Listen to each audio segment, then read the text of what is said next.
Yes, Ramone. Oops.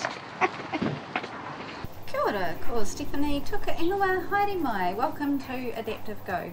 Today we're going to be talking about whether my puppy might be able to be a service dog and what's involved in that.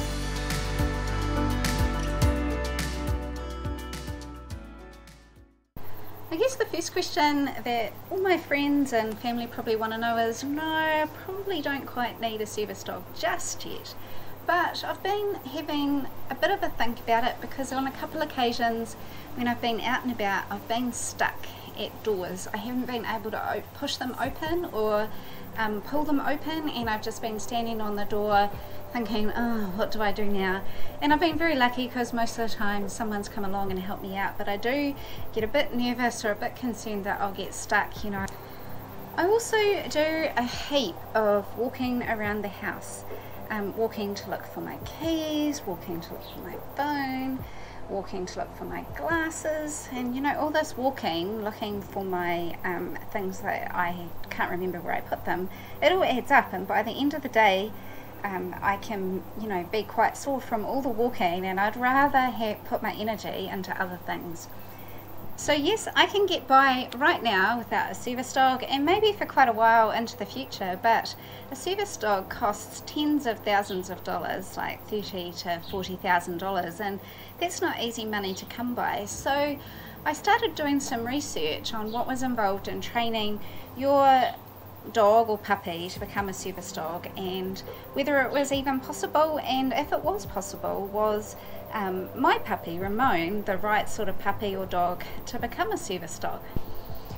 Now Ramone's only nearly 4 months old, so it's way too early to tell if he's got what it takes to be a service dog.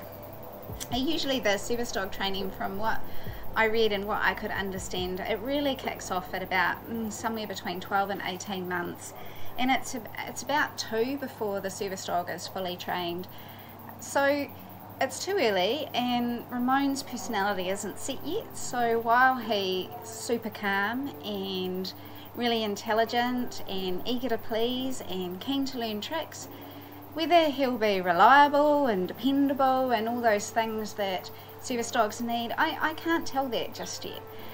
But what I did learn when I was researching about service dog training is that it is possible to start some of the basic training. So this bit sort of talks about whether I think Ramone's got what it takes, and even if he doesn't, some of the really basic training that you put in place for service dogs will only help Ramone and me anyway.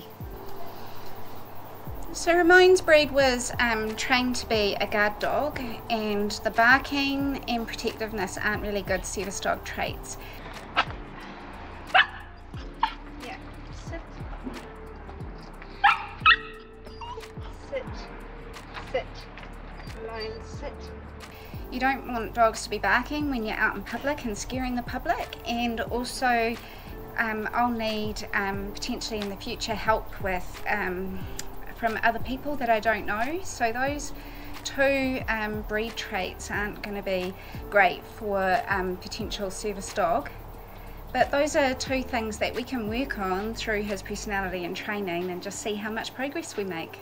So Ramone's breed was bred for ratting, and so he's really good at sniffing around, and his sort of natural instinct is to use his nose to find things. So that's a really good trait for me, and one of the things that I'll be looking for a mobility assistance dog for, which is helping me find my keys and phone. So Ramone's breed's not really a fetching and retrieving type breed. He does do pretty well at those things sometimes, so we'll just have to see how that goes in terms of him going and finding and bringing me something. Good boy. Fetch. Yes. Drop. Yes. Good boy. Good boy. Well done. But we could work with his sort of sniffing stuff out and finding and barking to help me locate the things that I'm looking for, so that at least I'm doing less walking. He's also really good at tug of war, and just loves tug of war, so that learning of grabbing onto things and pulling will be really helpful for me around getting that extra help for opening doors.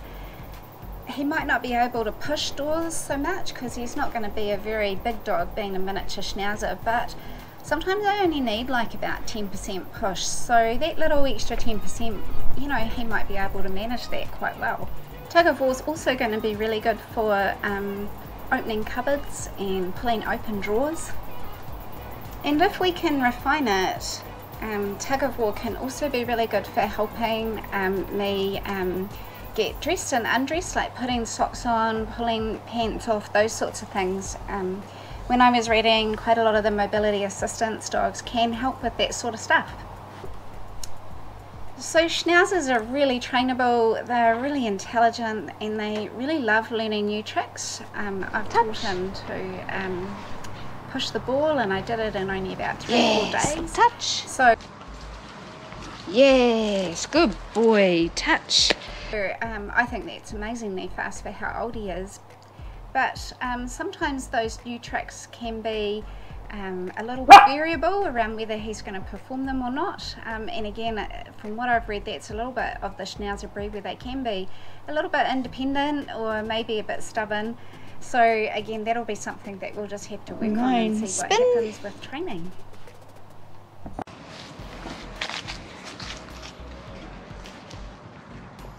Ramone, feet. Yes, good boy. Sit. That's it. Good boy, Ramone. Ramone, sit. Stay. Ramone, stay. Stay. Stay. Come. Good boy. Good boy. So I guess the first step really is just getting the first step on the way to becoming a service dog at this early stage is just getting the basics down really well, you know, the come, the sit, the stay, the down, learning to heel, you know, those sorts of real basic things. I am looking to work with a trainer that's had some experience training a service dog in the past, and I'm hoping that she'll be able to give me a few tips around my disability. One of the things that I'm really struggling with is the heel on the walking. So Ramone was doing this beautifully inside the house, but he's now fully vaccinated and he's on about his 4th or 5th walk, and the pulling on the rope, he's just so excited to be out and about and all the scents and craziness, and yeah, so just sort of learning to get him to do that heel is going to be a little bit of a challenge with my hands.